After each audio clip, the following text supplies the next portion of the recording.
How to update the app Twitter. Hi everybody, welcome back to our channel. So to update your Twitter application, you need to follow these steps. Now depending on the type of device that you're using, you want to make sure to launch open your respective app store.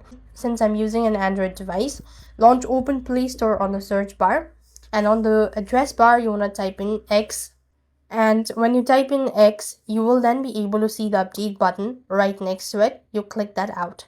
And while doing this procedure or while updating the app, make sure that you're connected to a stable internet connection and completed, or make sure to stop it once the update is completely done.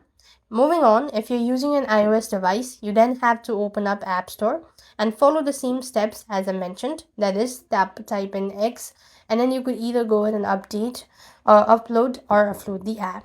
So this way you'll be able to enable dark mode in Twitter. That's all. I hope the video was helpful. Make sure to like, share and subscribe. Thank you for watching. See you in the next video.